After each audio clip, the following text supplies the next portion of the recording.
창세기 2장 2절 3절 말씀을 봉독하겠습니다. 하나님의 지으시던 일이 일곱째 날이 이를 때에 마치니 그 지으시던 일이 다함으로 일곱째 날에 안식하시니라. 하나님이 일곱째 날을 복주사 거룩하게 하셨으니 이는 하나님이 그 창조하시며 만드시던 모든 일을 마치시고 이날에 안식하셨음이더라. 우리가 성경을 통하여 잘 아는 대로 하나님께서 엿새 동안에 천지 만물을 다 창조하시고 일곱째 날에 쉬셨습니다. 그런데 이 하나님의 안식은 오늘 2장 1, 2, 3절을 자세히 보시면 아시다시피 이것과 연결되어 있습니다. 만물이 다 이루었기 때문에, 하나님의 지으시던 일이 마쳤기 때문에, 그 일이 다 됐으므로 안식하였다, 이렇게 강조되어 있습니다. 그러니까 하나님의 안식은 일하던 걸 쉬었다는 개념이 아니고 그 하신 일, 즉 창조 사역의 완벽한 완성을 의미하는 것입니다. 더 이상 손댈 게 없었다라는 뜻이고, 또 그 만드신 일에 대하여 만족하셨다라는 뜻입니다. 결함과 부족이 없을 뿐만 아니라 그 창조된 모든 것에 대하여 하나님이 보시기에 흡족했다라는 뜻이 있습니다. 그런데 이 안식하신 일의 중요함은 우리가 출애굽기 20장에 가보시면, 창세기 출애굽기 20장 8절 이하의 구약성경 113페이지입니다. 이것이 그 가장 중요한 10계명 중에 하나의 계명으로 올라 있다는 사실에 그 중요성이 있습니다. 안식일을 기억하여 거룩히 지키라. 엿새 동안은 힘써 네 모든 일을 행할 것이나 제7일은 너의 하나님 여호와의 안식일인즉 너나 네 아들이나 네 딸이나 네 남종이나 네 여종이나 네 육축이나 네 모난에 요하는 객이라도 아무 일도 하지 말라. 이는 엿새 동안에 나 여호와가 하늘과 땅과 바다와 그 가운데 모든 것을 만들고 제7일에 쉬었습니다. 그러므로 나 여호와가 안식일을 복되게 하여 그날을 거룩하게 하였느니라 라고 나옵니다. 자, 이제 우리가 확인해야 할 것은 하나님께서 천지를 만드시고 쉬신 그 사실이 왜 하나님의 백성들에게는 지켜야 할 규례며 계명이 될 수 있는가 하는 것입니다. 하나님께서 그 창조하신 모든 일에 대하여 그 완벽한 완성과 또는 만족하신 기쁨을 나타낸, 그래서 거룩하게 하고 복준 제7일이 하나님의 백성들에게는 거룩히 구별해야 되는 규례로까지 요구될 수 있는가 하는 것이죠. 그것은 다만 하나님께서 내가 엿새 동안 일하고 제7일엔 쉬었으니까 너희도 엿새 동안 일하고 일곱째 날엔 쉬어라. 이건 사실은 설득력이 좀 없지 않습니까? 그 요구가, 거기엔 이런 이유가 있습니다. 레위기 11장에 가시면, 구약성경 162페이지 레위기 11장 44절, 나는 여호와 너희 하나님이라. 내가 거룩하니 너희도 몸을 구별하여 거룩하게 하고 땅에 기는 바 기어다니는 것으로 인하여 스스로 더럽히지 말라. 나는 너희의 하나님이 되고 너희를 애굽 땅에서 인도하여 낸 여호와라. 내가 거룩하니 너희도 거룩할지어다 라고 요구하십니다. 하나님이 거룩하시기 때문에 우리 보고도 거룩하라 하시고, 말하자면 안식일을 갖고 얘기하자면 안식의 이 흡족함을 우리로 함께 나누자고 하시는 셈이 됩니다. 이것은 우리가 여섯째 날에 하나님이 인간을 만드실 때 인간을 하나님의 형상대로 만들었다는 사실과 상당히 밀접하게 연결되어 있는 것입니다. 우리는 하나님의 형상대로 만들어졌고, 하나님은 우리를 다른 모든 피조물들과 구별된 특별히 하나님과의 관계에서 굉장히 밀접한 어떤 관계로, 속성으로, 내용으로, 영광으로 지으셨음이 분명합니다. 그래서 하나님의 만족과 기쁨에 우리를 초대하고 있는 것입니다. 왜냐하면 우리가 그의 형상인 탓입니다. 그것은 마치 부모가 자녀에게 부모의 기쁨에 동참하라고 요구하는 것과 비슷합니다. 그런데 이 문제는 이 하나님께서 우리를 하나님의 형상대로 지은 인간을 말하자면 어떻게 고급한 가치 있는 복되고 영광된 존재로 만드셨는가에 관한 힌트를 줄 뿐만 아니라 더 중요한 현실적인 내용도 여기 묻어 있습니다. 그것은 신명기 5장에 가시면 이런 성경 말씀 때문에 그렇습니다.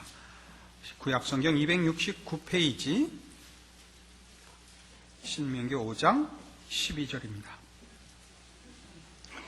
여호와 너의 하나님이 네게 명한 대로 안식일을 지켜 거룩하게 하라. 엿새 동안은 힘써 네 모든 일을 행할 것이나 제7일은 너의 하나님 여호와의 안식인즉 너나 내 아들이나 내 딸이나 내 남종이나 내 여종이나 내 소나 내 낙이나 내 모든 육축이나 내 문 안에 유하는 객이라도 아무 일도 하지 말고 네 남종이나 내 여종으로 너같이 안식하게 할지니라.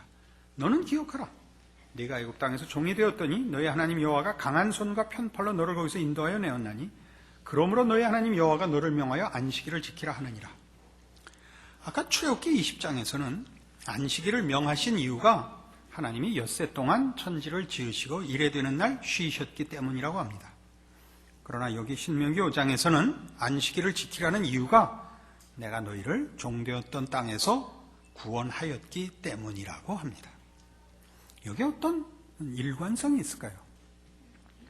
그러니까 다시 돌아가서 이 하나님께서 이래 되는 날 쉬신 이 안식에 관한 내용을 다시 이제 돌아가 보면 하나님은 엿새 동안 천지를 다 창조하시고 그 창조에 대하여 만족해 하시고 기뻐하시고 이제 안식하셨습니다. 그러니까 안식은 그런 의미에서 하나님이 당신이 하신 일에 대한 기쁨과 만족을 의미하는 것이지 다만 일을 안 하고 있는 것을 의미하는 건 아닌 것이 분명합니다. 그런 차원에서 그 지으신 피조물들 중에 당신의 형상으로 만든 인간에게는 이 안식, 이 기쁨에 동참하도록 우리를 부르고 있고 이 하나님의 만족과 기쁨에 초청이 될 만한 존재로서의 인간은 하나님께서 인간을 만들 때부터 우리를 그런 대상과 그런 목적과 내용으로 우리를 만드셨기 때문에 하나님께서 이 하나님이 누리시는 기쁨과 만족의 자리에 우리를 초대하셨던 것입니다. 그런데 이 일은 지금 우리 창세기를 시작할 때부터 여러분에게 말씀드린 바와 같이 다만 창조의 기사를 사실적으로 기록하고 있는데 그치지 않고 이것이 어떤 목적과 시각을 가지고 쓰여진 것이라 했습니다. 그것은 모세가 이제 이스라엘 백성을 애굽에서 구원하여 내어 시내산에 이르러 하나님께서 시내산에 강림하시고 율법을 주어 이스라엘 백성에게 율법을 요구하면서부터 시작된 이스라엘 백성들의 의문에 답하는 것이 하나의 시각인 것입니다.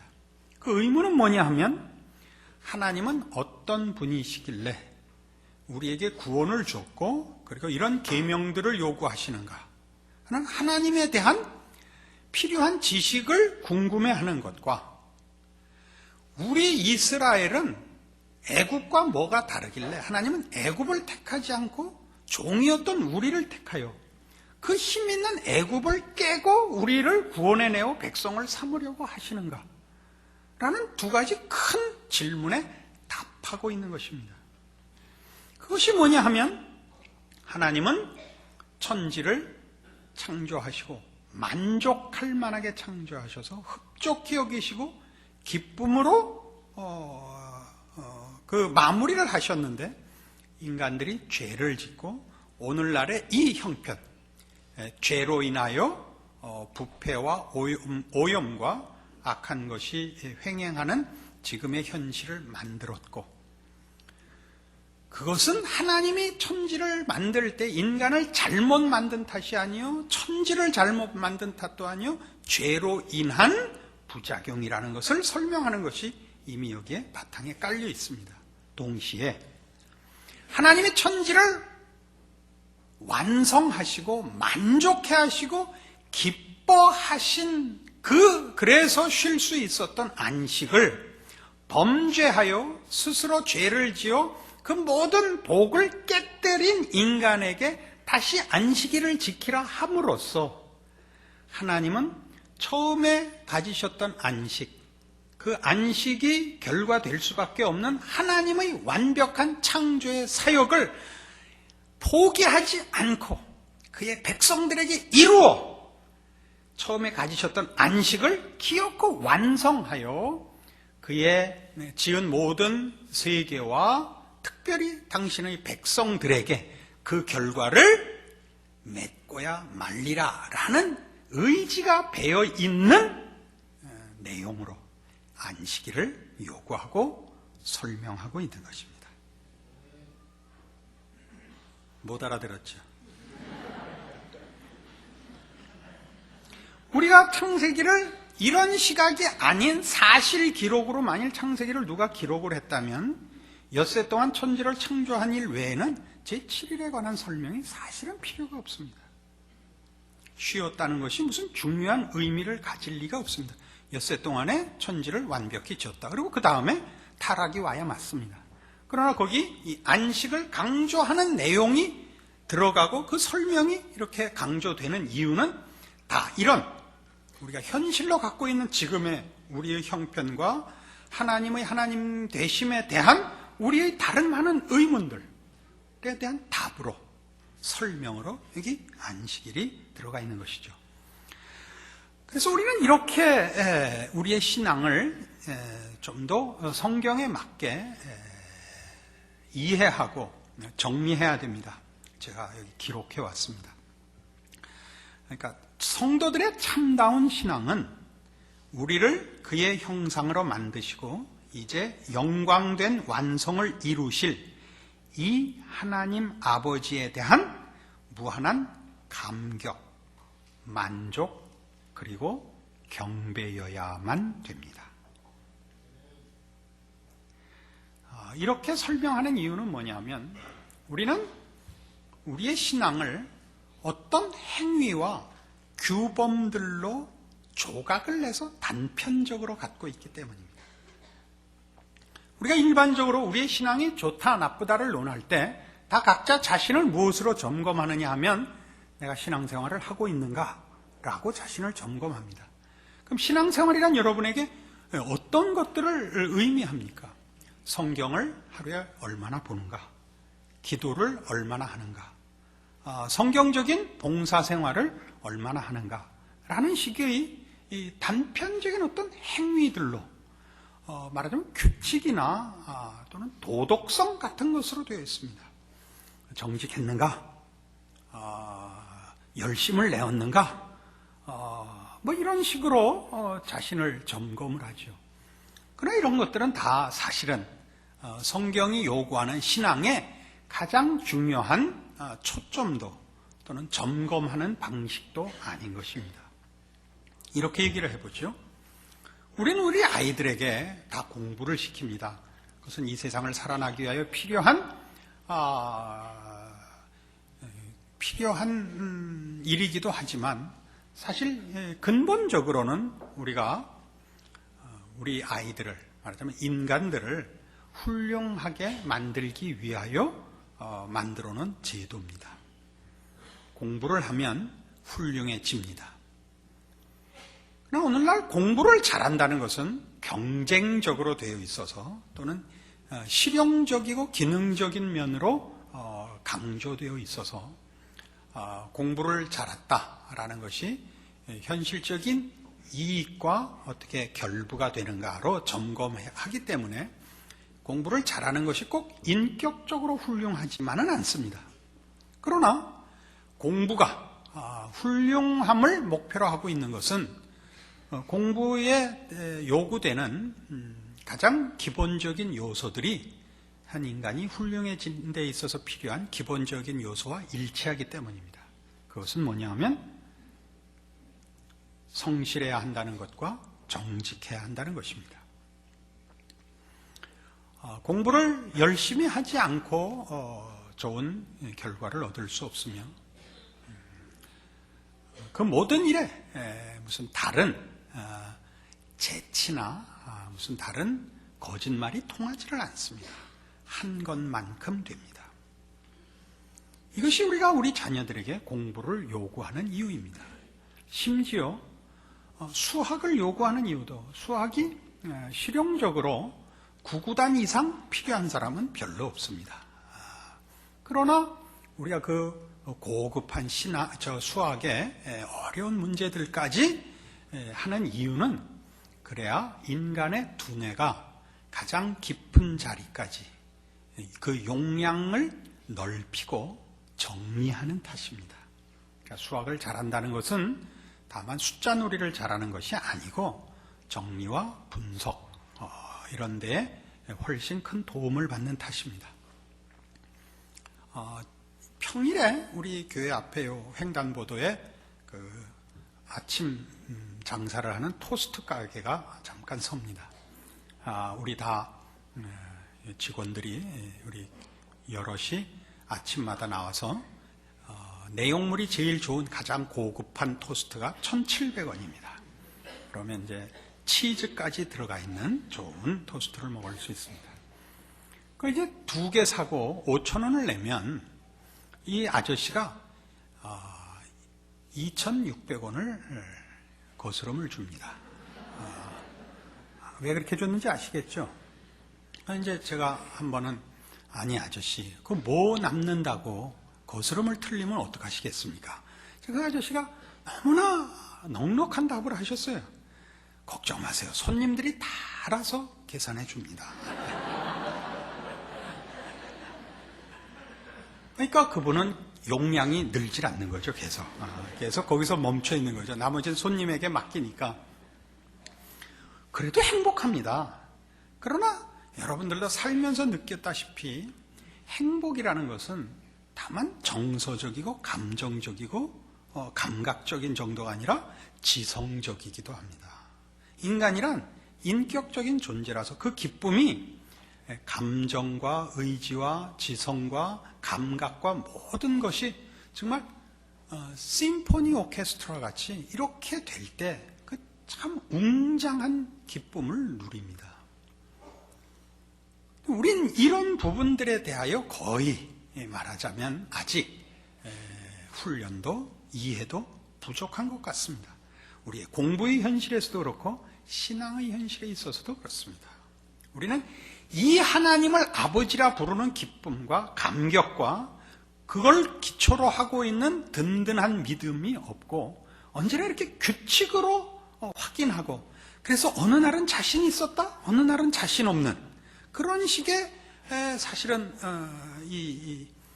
이런 때는 영어밖에 생각 안 나요. 업다운이 심한 귀국한 지 얼마 안 돼서 그런 것을 용서해 주십시오.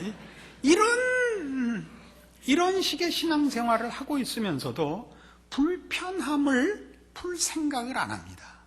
오늘 우리가 성경에서 보는 가르침들은 바로 이런 모든 문제가 다 녹아 들어가 버리는 것 같은 그런 감격을 맛봅니다. 아니 우리가 그토록 중요하단 말인가 이런 생각이 다 들거든요. 히브리서 3장에 가보십시다. 지금 제가 지금까지 드린 설명을 성경적 표현으로 확인을 해보십시다. 신약 성경 히브리서 3장 355페이지 신약 성경입니다.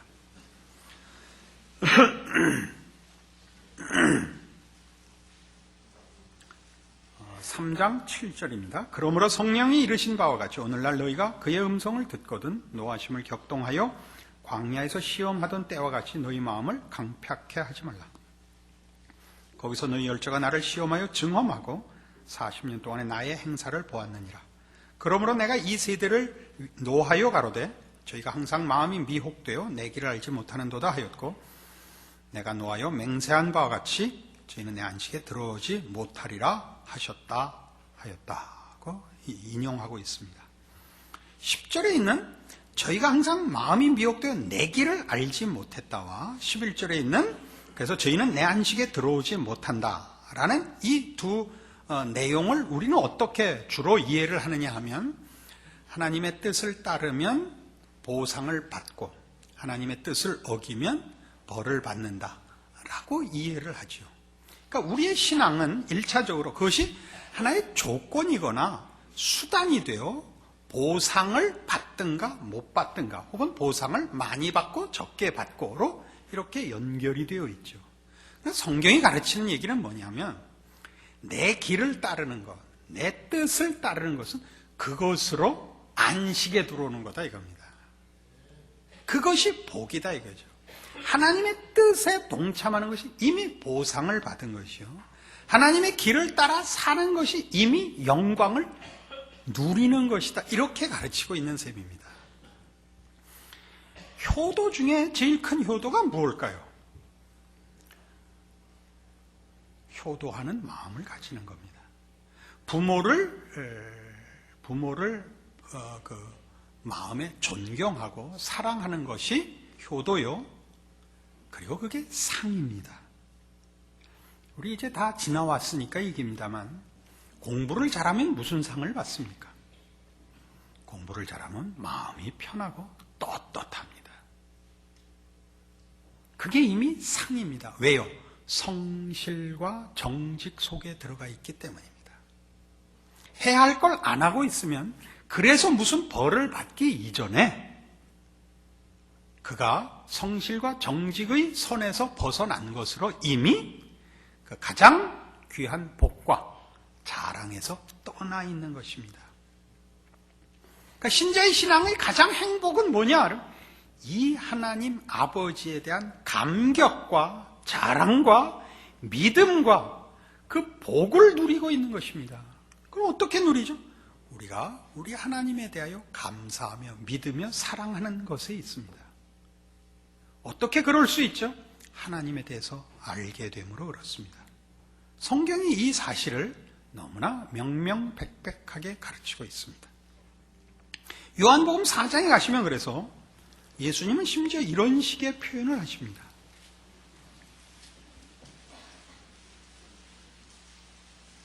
신약성경 148페이지 요한복음 4장 27절입니다. 수가 동네에 들어가셔서 그 어느 여인과 이제 말씀하신 그 사건입니다. 27절. 이때 제자들이 돌아와서 예수께서 여자와 말씀하시는 것을 이상히 여겼으나 무엇을 구하시나이까 어찌하여 저와 말씀하시나이까 묻는 이가 없더라. 여자가 물동이를 버려두고 동네에 들어가서 사람들에게 이르되 나의 행한 모든 일을 내게 말한 사람을 와보라. 이는 그리스도가 아니냐 하니 저희가 동네에서 나와 예수께로 오더라. 그 사이에 제자들이 청하여 가로되 랍비여 잡수소서. 가라사대 내게는 너희가 알지 못하는 먹을 양식이 있느니라. 제자들이 서로 말하되 누가 잡수실 것을 갖다 드렸는가 한데 예수께서 이르시되 나의 양식은 나를 보내신 이의 뜻을 행하며 그의 일을 온전히 이루는 이것이니라. 성자 예수님께서 성부 하나님의 뜻을 행하는 것이 그분에겐 기쁨일 뿐만 아니라 책임과 사명을 뛰어넘어서 양식이라고 합니다. 이것이 말하자면 우리에게 요구되고 있는 신앙의 가장 중요한 본질일 것입니다. 우리 하나님의 뜻에, 하나님의 기뻐하심에, 하나님의 거룩하심에 동참하는 것. 아니, 우리가 그렇게 지음을 받았고 하나님이 그 영광의 자리에 우리를 부르고 있다는 사실을 아는 것만으로도 우리는 하나님 앞에 감격할 수밖에 없을 것입니다. 이런 일은 요한복음 17장에 가시면 구원과 영생을 정의하는 데에도 등장하여 이런 식으로 등장합니다. 요한복음 17장 1절. 예수께서 이 말씀을 하시고 눈을 들어 하늘을 우러러 가라사대 아버지여 때가 이르렀사오니 아들을 영화롭게 하사 아들로 아버지를 영화롭게 하게 하옵소서. 아버지께서 아들에게 주신 모든 자에게 영생을 주게 하시려고 만민을 다스리는 권세를 아들에게 주셨음이로소이다. 영생은 곧 유일하신 참 하나님과 그의 보내신 자 예수 그리스도를 아는 것이니이다. 영생이 뭐냐? 우리는 영생에 이렇게 하나 붙이는 말 있죠, 늘. 영생복락. 죽지 않고 오래 산다. 이게 영생입니다. 아주 냉정하게 설명을 하자면 영생은 죽지 않고 오래 산답니다. 그러니까 그냥 영생만으로는 부족하죠. 그러니까 복락을 붙여야죠. 행복하고 재미있게 오래 산다 그래야죠. 그냥 식물인간같이 오래 살면 골치 아프잖아요. 그러나 복락을 붙일 필요가 없는 것은 영생이란 다만 생명이 오래 붙어 있는 것이 아니라 참 하나님과 예수 그리스도를 아는 것이기 때문에 그것만으로 복이랍니다. 안다는 게 뭐길래? 부부 관계같이 밀접하고 뗄 수 없는 사랑하고 기뻐하는 관계를 말합니다. 그러니까 하나님께서 그의 안식에 우리를 부르심이 무엇인지 좀 이해가 가죠. 구원을 베푸셨다는 게 무엇인지 이해가 가죠. 그러니까 하나님은 우리를 당신의 형상으로 만드셨다라고 여기 성경에 설명된 대로 정말 그의 거룩하심에 우리를 부르고 있고 그의 기쁨과 만족과 충만에 우리를 부르고 있는 것입니다. 우리를 그렇게 만들었고 그런 대상과 목적으로 삼고 있고 허락하셨던 것입니다. 그러니까 그의 아들을 우리를 위하여 보내실 수 있는 것입니다. 이런 개념을 가지고 오늘 들으신 이 설교의 내용을 개념으로 가지시고 성경이 어떻게 바로 이런 식으로 이런 개념으로 말하자면 말씀하고 있는가를 대표적인 성경 구절을 하나 찾아서 보기로 합시다. 그러면 여러분들이 그 내용을 읽는 동안에 이게 무슨 말인가를 지금까지와 다르게 이해하실 것입니다. 마태복음 6장 25절입니다.